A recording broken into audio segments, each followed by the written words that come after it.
আসসালামু আলাইকুম, সবাই কেমন আছেন? তো অনেক মাস পর একটা ভিডিও বানাচ্ছি আপনাদের জন্য। আমি একটু নার্ভাস, আমার ওয়ার্ডে একটু ভুল টুল হতে পারে।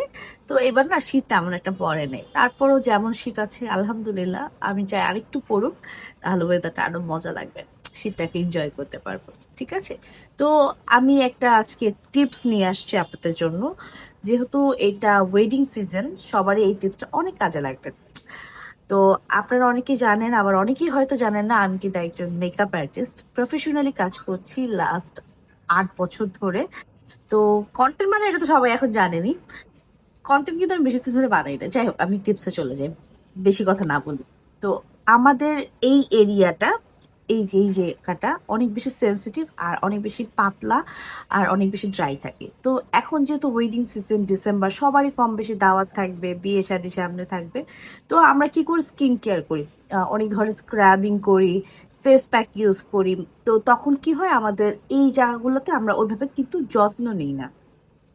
এই জায়গাগুলো কিন্তু একটু অবহেলিত থাকে। অবহেলিত বলতেছি কারণ এই জায়গাগুলো একটু সেন্সিটিভ পার্ট। তো তো এই চোখের নিচে আমরা চাইলে একটু স্ক্র্যাপ করতে পারি না, কারণ এই জায়গাটা অনেক, চামড়াটা অনেক পাতলা। এখানে যদি আমরা স্ক্র্যাপ করি, একটা প্রবলেম হতে পারে, ড্যামেজ হতে পারে, স্কিনের ভেরিয়ারটা ড্যামেজ হয়ে যেতে পারে, বা অনেক কিছু হতে পারে, বা ব্লাড জমে যেতে পারে। তো এই জায়গাতে আমরা কখনোই কিন্তু স্ক্রাবিং বা কোনো প্যাক ওভাবে ইউজ করি না।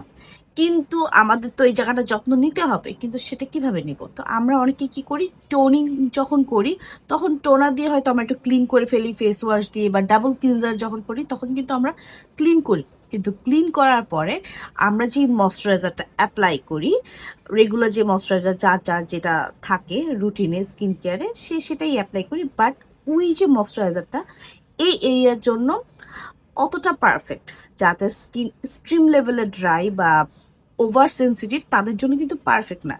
যারা অয়েলি স্কিন, আমি বলবো এটা আপনাদের জন্য না। বাট যারা ড্রাই স্কিন, ওভার সেন্সিটিভ, আমার মতো, আমার যেমন এই জায়গাগুলো অনেক সেন্সিটিভ, যেমন আমার প্রচন্ড পরিমাণ ডার্ক সার্কেল হয়, মানে একটু অনিয়ম হলে আমার একদম ডার্ক সার্কেল হয়ে যায়, অনেক ড্রাই হয়ে যায়।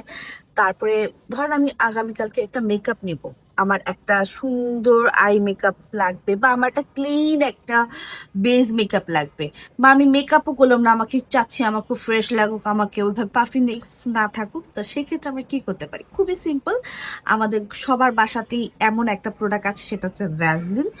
তো ভ্যাসলিনটা আমি ডিরেক্টলি অ্যাপ্লাই করি না। তো সেই ক্ষেত্রে আমি কি করব, আর আমার কাছে এটা বেশি অয়েলি মনে হয়, তো আমি কি করি, অল্প একটু ভ্যাসলিন নেই, জাস্ট সামান্য, এই যে এতটুক পরিমাণে আমি আরেকটু নিয়েছি, এই যে জাস্ট এতটুক। দেন হচ্ছে আমি অল্প একটু সুদিং জেলটাও খুব অল্প নিব, জাস্ট দুইটাকে একসাথে মিক্স করব। এটা না খুবই কাজে দেয়, আপনারা জাস্ট 3 দিন ট্রাই করেন, দেখবেন এটা খুব ভালো একটা রেজাল্ট হয়ে যাবে। জাস্ট এইভাবে দিয়ে দিবেন, খুবই কাজের একটা জিনিস। আপনারা জাস্ট ইউজ করেন, তারপর আমাকে বলুন। জাস্ট আপনাদের যখন আপনারা একটা বেস করবেন, ফাউন্ডেশন বা কনসিলার দিবেন, তখন এই জায়গাগুলো ক্র্যাক হবে না, চামড়াটা একদম কুচকা, অনেকের হচ্ছে অনেকে কুচকে যাওয়াও কিন্তু একটা প্রবলেম। হ্যাঁ, তো এই জায়গাটা খুব ভালো করে আপনারা চাইলে রাতের বেলা এটা দিয়ে আপনারা এক্সারসাইজও করতে পারেন, যাদের পাফিনেস একটু বেশি, এটা দিয়ে অনেকে হচ্ছে আয়ের এক্সারসাইজ করে, তো সেটাও করতে পারেন। দেন আমি যেটা করি, এটা শুধু ওখানে না, আমি একটু এখানেও দিই। হ্যাঁ, অনেকের হচ্ছে স্মাইল লাইনে ক্র্যাক হয় মেকআপ, তো যাদের এই প্রবলেমটা আছে তারা এটাও করতে পারে। আলহামদুলিল্লাহ আমার এই প্রবলেমটা, স্মাইল লাইনে প্রবলেমটা হয় না। অনেকের যাদের ওভার ড্রাই তাদের হয়, বাট আমার হয় না আলহামদুলিল্লাহ এই কেকটা।